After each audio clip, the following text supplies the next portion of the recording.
ก็วันก่อนนั้นผมต้มลาบไปแล้วมีพี่น้องคนนึงบอกว่าฮึปิ้งอีนะวันนี้ผมก็จัดปิ้งกับหน่อไม้ส้มบอกเลยว่าอย่างหม้อปลาคอกั้งหรือปลากั้งนี่นะบอกเลยว่าอย่างล้ำสวัสดีครับพ่อแม่พี่น้องวันนี้ผมจะพาพี่น้องมาจัดเมนูล้ำๆของใครหลายๆคนกันก่อนจากนั้นก็มาพกมาใจหม้อหน่อไม้ส้มกันก่อนเลยนะครับผมต้มไว้ประมาณสัก20 นาทีเรียบร้อยแล้วก็จะเติมทานควางไว้กันก่อนเลยนะครับผมจะปิ้งปลากั้งล้ำๆให้พี่น้องได้ดูเลยนะครับน้องพี่น้องหลายคนก็แนะนำมาเหมือนกันนะครับปิ้งตาเกลือแบบนี้ล้ำดีผมได้มีโอกาสได้จัดให้พี่น้องเลยนะครับหลังจากรอทานมันแดงเรียบร้อยแล้วมาเก็บพริกกันก่อนเลยนะครับนี่บอกเลยว่าดกขนาดเลยนะครับน้องนั่นมันกระดกกว่านี้อีกผมไปใส่ปุ๋ยมันหนักนะครับมันก็เลยหล่นไปมันจะหลอดหรือบ่หลอดมาหูเหมือนกันนะครับนั่นจะเอาพริกที่เขาเก็บตะกี้มาจีกันก่อนหอมขาวหรือกระเทียมลงไปตัวนะครับนั่นจะเอาปลาของเขามาปิ้งมาย่างกันก่อนปลาเก็ตแข็งนี่นะมันก็เหลือจากวันนั้นมาเหมือนกันนะครับนี่ผมก็ได้มาปิ้งรวมกันก่อนเลยนะครับปลากั้งปิ้งแบบนี้จีนหวานโจขนาดแต่เลยครับปลากั้งปิ้งแบบนี้อาหารคนรวยเลยนะครับปลากั้งที่เขาขายแถวจตุจักรนี่นะตัวละ400เลยนะครับปลากั้งสายพันธุ์บ้านเฮาเนี่ยครับเราขอไปเลี้ยงสวยงามว่าขายแป้งขนาดแต่เลยแถวบ้านเฮานี่นะขายโลบักกี้บาทนะครับแต่นะครับโซนมากบ้านผมนี่นะไส้ขนาดนี้หากินยากเหมือนกันครับปลากั้ง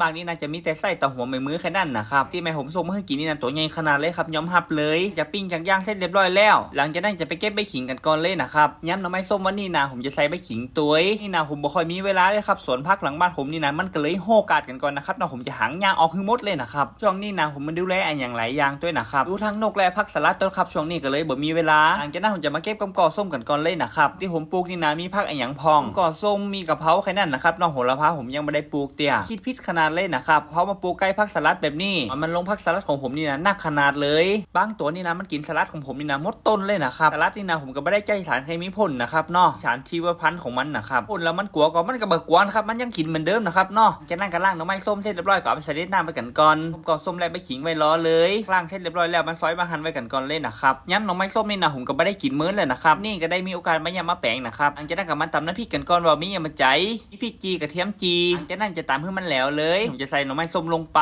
น้ำปลาห่าลงไปอย่างน้อยนึงนะครับจากนั้นผมจะใส่ชูรสลงไปหอมเค็มด้วยน้ำปลานะครับนั่นจะตามให้เข้ากันก่อนเลยสารก็ประมาณนี้เลยครับยำหน่อไม้ส้มยำหน่อไม้ดองว่ากินนี่นะหอมโซ่หอม3 บาน7 บานเลยจากนั้นจะใส่ใบขิงและกำกอส้มลงไปเลยนะครับใส่แบบนี้ลงไปบอกเลยว่าหอมโซ่ขนาดจากทุกสิ่งทุกอย่างมันลงตัวเรียบร้อยแล้วใส่ถ้วยใส่จานกันก่อนเลยนะครับหน่อไม้ส้มของเฮาก็ได้ตีเรียบร้อยปลาปิ้งของเฮาก็พร้อมเรียบร้อยแล้วจากนั้นก็จัดกำใหญ่ๆแบบนี้บอกเลยว่าอย่างเหมาะครับยำหน่อไม้ส้มแบบนี้ถ้ามีโอกาสก็ลองไปยำไปแปลงเขานะครับยำหน่อไม้ส้มแบบนี้อย่างล้ำเลยนะครับนี่ผมจะมาเล่าประสบการณ์ปี67ที่ผ่านมานะครับ67ที่ผ่านมานี่นะผมเจออย่างมาใจปี67ที่ผ่านมานี่นะผมทำงานนี่นะผมยังพึ่ง OT วันหยุดอยู่เลยนะครับผมก็บ่คิดบ่ฝันว่าวันหนึ่งมันจะบ่มี OT วันหยุดนะครับไม่ว่าปีที่ผ่านมานะผมทำงานโคตรอิดเลยนะครับเนาะทั้งกายอิดทั้งใจเลยนะครับเนาะผมยังมีเงินเก็บประมาณ50 แบงค์เท่านะครับพยุงผมหลอดได้มาได้วันนี้นะบ่ต้องห่วงเลยครับผมวางแผนสำรองไว้หลายๆอย่างเลยวันไหนวันหนึ่งที่ผมบ่มี OT 1.5 นี่นะชิวๆเลยนะครับผมบ่คิดอย่างหนักเลยเรื่องที่ผมวางแผนที่จะโป๊ะรถนี่นะไม่ได้เอาเงินเดือนที่ผมจะมาปิดนะครับเนาะรายได้ของผมนี่นะมันมีหลายทางนะครับผมไม่อยากเปิดเผยเดี๋ยวสามแมมจะด่าผมเนาะนะครับเนาะถ้ารถยนต์ผมหมดนี่นะผมจะเที่ยวขึ้นชัมปอด